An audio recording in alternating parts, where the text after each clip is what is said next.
Hola a todos.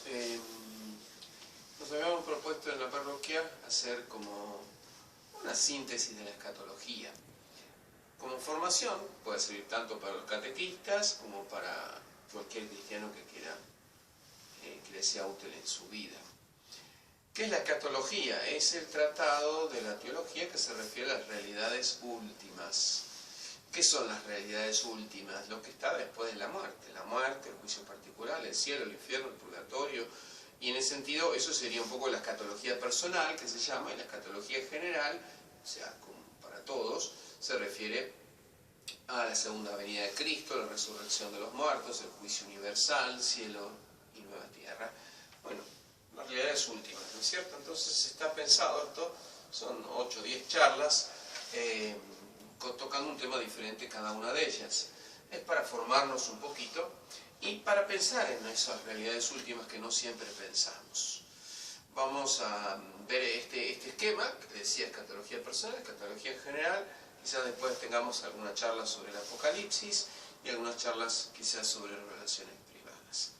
La vez pasada vimos la muerte, se lo sintetizo porque ya lo vimos, está incluso el que quiere verlo en YouTube, en Instagram, en Facebook, lo encuentran en la parroquia y ahí lo pueden ver. Pero si lo sintetizo, ¿qué es la muerte? La separación del cuerpo y el alma. Y la significación de la muerte es que cesa el tiempo de merecer y desmerecer y la posibilidad de convertirse. Esto es fundamental para lo que vamos a ver hoy. Vimos que claramente no fue creada ni inventada por Dios la muerte, sino que viene como consecuencia más precisamente del pecado original. Bueno, vimos un poco la muerte cristiana, la muerte en Cristo, bueno, un poco general. Vamos a ver hoy el juicio particular. Antes de ver un poco el juicio particular, se puede tocar un poco algo que quedó pendiente de la vez pasada. Algunos preguntan sobre la cremación, otros hablan de si se pueden evocar espíritus. Todo eso tiene que ver con la muerte, separación de cuerpo y alma. La cremación significa que se ha cremado un cuerpo. La Iglesia en una época no lo aceptaba porque los masones se hacían cremar como una demostración pública de su increencia en la vida eterna, en esa resurrección de los muertos. Pero en realidad por más que se creme, no afecta en nada. La Iglesia lo ha permitido porque no pasa por esa demostración o esa postura. El producto final de la cremación, o el producto final de la descomposición del cuerpo con el paso de las décadas y los años, es el mismo, polvo. Entonces no hay inconveniente en la cremación, precisamente porque se llega a lo mismo. No hay una falta de respeto al cuerpo humano, o no hay una manifestación de que no se cree en la vida eterna. Creemos en la vida eterna y Dios resucitará esos cuerpos que serán distintos. ¿Cómo se puede convertir un polvito en un cuerpo glorioso? Bueno, el Señor puede hacer todo, se creó el universo, puede hacer eso. Después veremos qué significa la resurrección de los muertos. Pero, primer punto, la cremación no hay ningún problema en hacerla, siempre que se haga con respeto, por supuesto. Segundo tema al pasar, evocación de espíritus, no es lo mismo que invocar. Nosotros invocamos los santos que están en el cielo, justamente porque creemos en que la muerte separa el cuerpo y el alma de los justos va al cielo. Vamos a ver ahora el juicio particular. Si está en el cielo, nosotros podemos invocar, lo que quiere decir llamar, pedir su intercesión.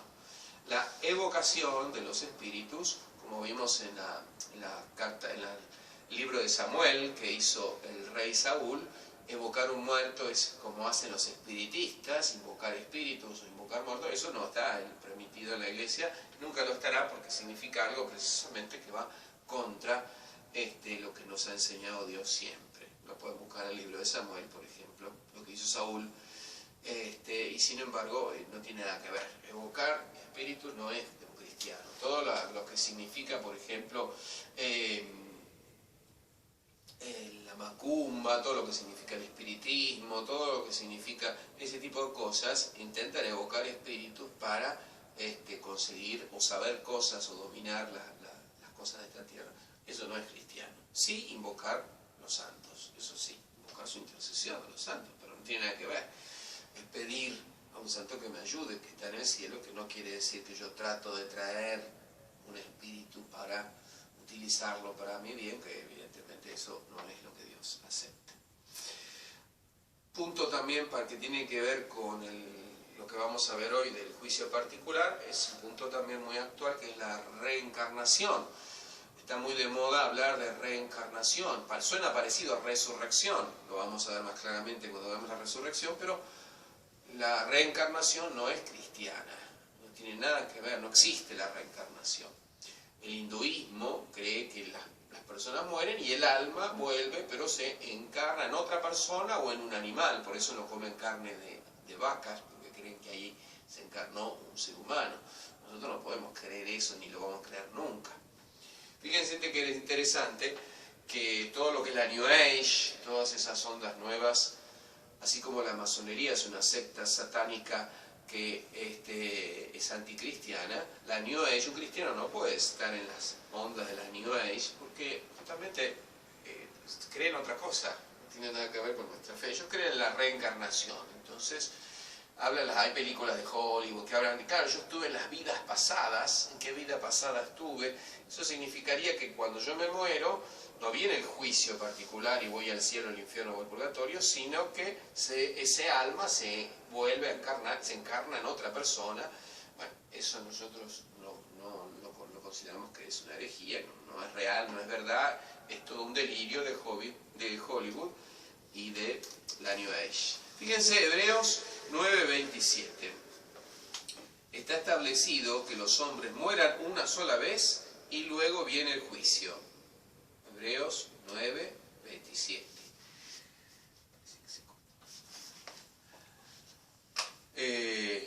Está establecido que los hombres mueran una sola vez, no hay reencarnación, y luego viene el juicio. Entonces, eso es lo que vamos a hablar hoy. ¿Qué es el juicio?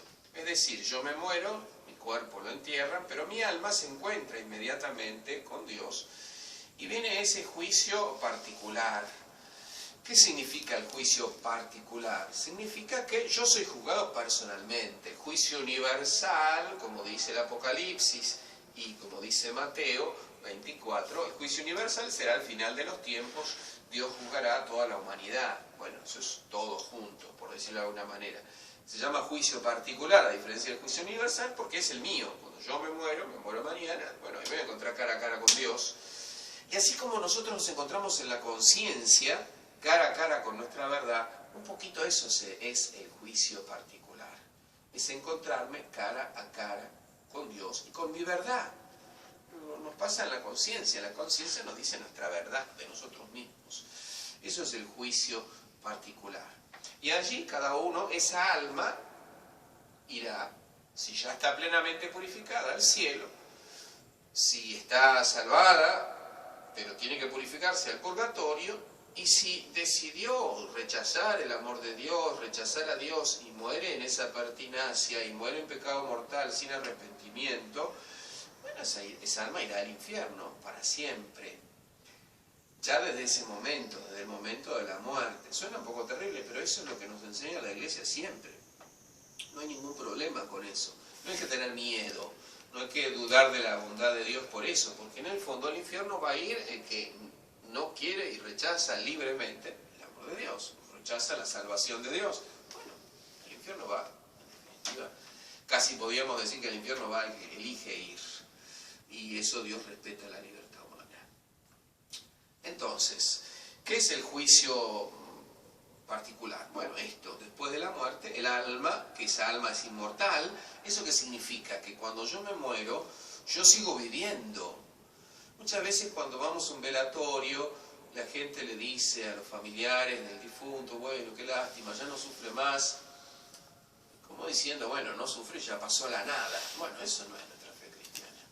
Esa alma sigue viva. ¿En qué sentido? No está vivo el cuerpo, por supuesto, pero su alma significa su persona, su yo.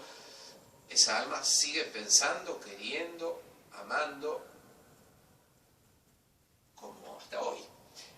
Entonces, nosotros, por eso pedimos por los fieles difuntos. Vamos a ver en la escatología, esas tres dimensiones de la iglesia triunfante, purgante, militante, que está interrelacionada. Nosotros pedimos la intercesión de los santos, como decíamos hace un rato, pedimos por las almas del purgatorio, los santos interceden por nosotros. Es la única iglesia en tres dimensiones, en una unidad vital. Bueno, en este sentido, cuando alguien muere, pedimos por ella, pedimos por su alma. La doctrina del juicio particular no ha sido definida por la iglesia, pero es un presupuesto del dogma de que las almas de los difuntos van inmediatamente después de la muerte al cielo o al infierno o al purgatorio. Entonces, evidentemente, para ir a un lado o al otro, tiene que haber un juicio. Y ese juicio simplemente ese juicio es mi verdad, es la verdad de mi vida. Vamos a ver por ahí tres citas bíblicas que nos ayuden a comprender que las almas de los difuntos reciben su recompensa o su castigo inmediatamente después de la muerte. Por ejemplo, el más claro, pero hay varios, el más claro es este, el buen ladrón, Lucas 23:43. El buen ladrón, ¿se acuerdan? En la cruz, Jesús le dice, hoy estarás conmigo en el paraíso, hoy vas a estar conmigo en el cielo, hoy. No le dice, bueno, no sé, quizás dentro de miles de años, no, hoy. Es decir, ese es el juicio, hay una retribución inmediata del alma y esa retribución implica encontrarme con mi verdad, la verdad de Dios sobre mí mismo, si querramos decirlo. En este caso ya sabemos, el buen ladrón fue como el único canonizado en vida, por decirlo de alguna manera, lo decimos un poco risueñamente, porque estaba ahí el Señor, ¿no es cierto? Pero dice hoy, y estará conmigo en el paraíso, ¿sí? Ahí, enseguida de la muerte, el alma recibe la retribución inmediata de su vida. Hay otro texto que nos ayudará mucho, Lucas 16:22, la parábola del pobre Lázaro y el rico de Pulón, ¿se acuerdan? Bueno, no la vamos a leer toda, pero simplemente lo digo muy, muy breve. El pobre Lázaro todos los días quería comer, aunque sean las migas que caían de la del pobre Pulón, la del rico de Pulón, pero que hacía banquetes espléndidos todos los días y lo tenía medio llagado en la puerta y nunca le daba ni siquiera lo que tiraba. Ambos mueren y dice el texto que inmediatamente uno va al cielo y otro al infierno, ¿sí? El seno de Abraham, donde estaban las llamas, evidentemente representa el cielo y el infierno. Y nos hace ver que ya es si bien es una parábola, como tal es una historia con una simbología, está expresando una realidad. Entonces, inmediatamente uno va a un lado o al otro, ¿y por qué? Bueno, por las obras de cada uno. No por ser rico o por ser pobre, sino por no haber sido misericordioso y por haber aceptado con sumisión y caridad la mala suerte que le había tocado y no haberse revelado. Bueno, cada uno recibe según sus obras inmediatamente y no se puede pasar de un lado al otro. Gente que imagina el infierno o el cielo como algo intercambiable, que está un tiempito, una temporada y puede volver a la otra. No puedes pasar de aquí para allí, le dice un poquito las palabras que expresa Abraham, ¿no es cierto? En esa metáfora, pero que es muy clara, la metáfora no deja lugar a dudas. ¿Qué otros textos nos pueden ayudar para comprender el juicio particular? Bueno, se nos puede ocurrir también, hay otro muy lindo, San Pablo, y escribe a los Filipenses 1:23. Está hablando de su amor por las almas, pero al mismo tiempo está sabiendo, porque lo escribe de la cárcel San Pablo, la carta a los Filipenses, que me siento apremiado por dos partes, dice en 1:23. Por una parte deseo partir y ya estar con Cristo, lo cual ciertamente es mucho lo mejor, por mucho lo mejor. Más por otra parte quiero quedarme en la carne para vosotros, o sea, quiere quedarse como ese celo apostólico para ayudar a las almas, ¿no es cierto? Pero al mismo tiempo tiene ese deseo, dice, de partir. Están por matar a Pablo, va a morir mártir, de hecho, deseo partir para ya estar con Cristo. Entonces, ahí vemos la retribución inmediata después de la muerte también, y ese deseo del encuentro con Cristo, no es que desea la muerte, sino que desea, obviamente, el encuentro pleno con el Señor. En el Catecismo, en los números 1021 y 1022, también se puede ver un poquito esto, lo que significa el juicio particular, de alguna manera, para poder comprenderlo o enfocarlo un poco mejor. ¿Qué va a pasar en ese juicio particular? Obviamente, yo nunca no estuve ahí, no le puedo contar los detalles, pero evidentemente es encontrarse con la verdad de uno mismo. Es lo que te pasa cuando examinas tu conciencia. Si lo haces con sinceridad, vas adentro de tu corazón y descubrís las cosas buenas y las cosas malas. Por eso qué importante es la confesión frecuente, cada tanto una confesión general, que es como una confesión de toda mi vida, tratando de que, de alguna manera, por si quedó algo adentro entero, recibir el perdón de Jesús. Sabemos que existe el pecado venial y el pecado mortal. Los pecados veniales son chiquititos y no rompen mi amistad con Jesús. El pecado mortal se llama así porque muere o mata el alma, en el sentido que rompe mi relación con Cristo. Y este se restaura con la confesión, una buena y sincera confesión. Y entonces decimos que el alma está en gracia, vuelve al estado de gracia que había obtenido el día del bautismo. Estar en gracia, si una persona muere en gracia de Dios, va al cielo. Si una persona muere en gracia de Dios, va al cielo.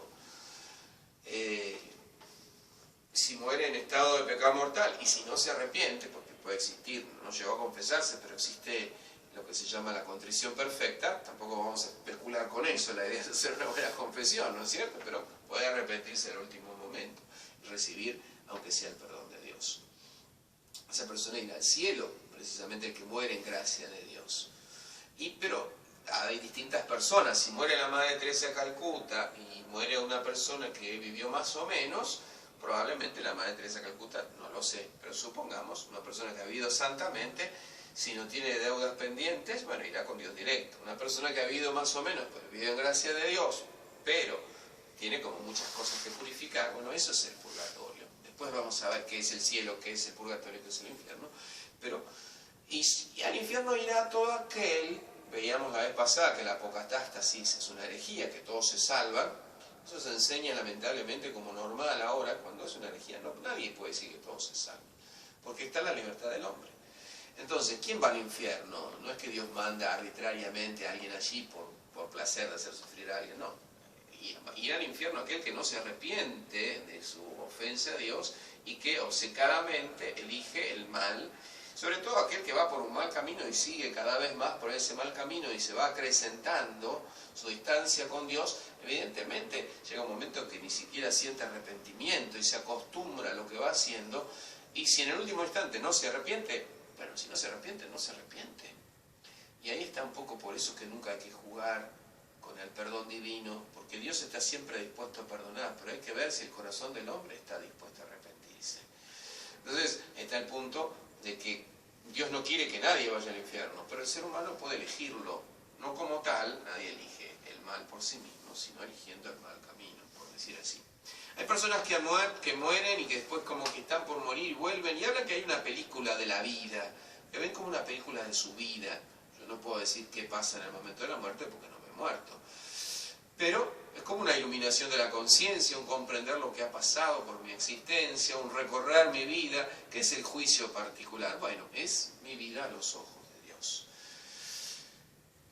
Cuando nosotros pecamos, el pecado tiene dos consecuencias, la culpa y la pena. Cuando yo me confieso, recibo el perdón de la culpa. Pero ¿qué es la pena? Esa herida que hay, que deja el pecado, en otros o en mí.